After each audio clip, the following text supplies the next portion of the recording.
Welcome back, GS folks. I'm back again with another by the books how-to video. Today we're going to teach you how to take off the front seat and adjust the height of the front seat.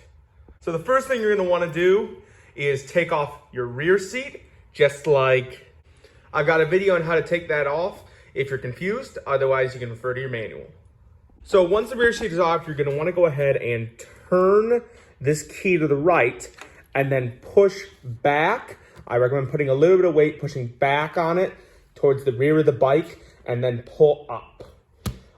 If it's on the lower seat setting, I find that it's more difficult than the upper seat setting. So just play with it. Obviously, don't force anything, but as long as you're putting a decent amount of weight that way and lifting up, it should, and do a little bit of wiggling, it should come out. All right, to give you a visual, go ahead and turn the key and then give it a nice hard push that direction. You should see it slide forward.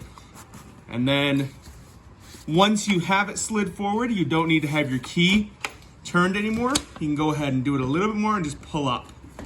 Sometimes it gets caught under here if you push too hard.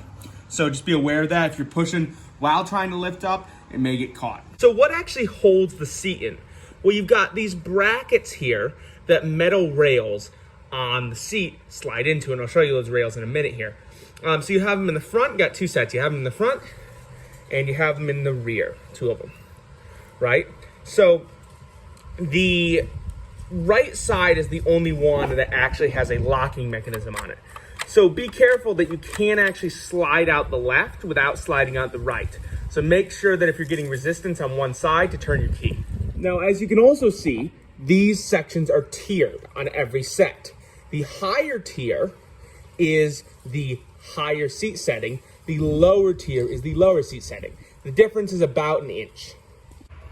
All right, so now the process of getting it back on it and the right rail is a little bit tricky and a little bit finicky, but the ideal is to actually look under here on the seat at the rails. Try to line up the rails visually. You can see there's this set in the front and this set in the back. So I'm gonna try to visually line up the front rail, and I'm gonna try to get those rails into the holes. You're not gonna be able to see from here, but when you do it yourself, it should be self-explanatory. So once it kind of gets fitted into the rails, you're gonna wanna push forward, and it should, on the back, also just lock in. Kind of a feel thing. You're not gonna get it the first time, but you'll get a feel for it, and you can visually see right here, there's a taller gap than if you're on the lower seat. If you're on the lower seat, this is gonna be pretty much flush to this piece of metal.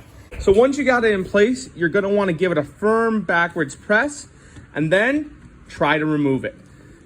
Go ahead and pull back on it and lift up on it like you're trying to remove it. You should not be able to remove it. If you can, it's either not fully seated or not seated correctly. And bada boom, bada bam, your seat is installed if it's not moving. So after that, just reinstall your rear seat and you're all set.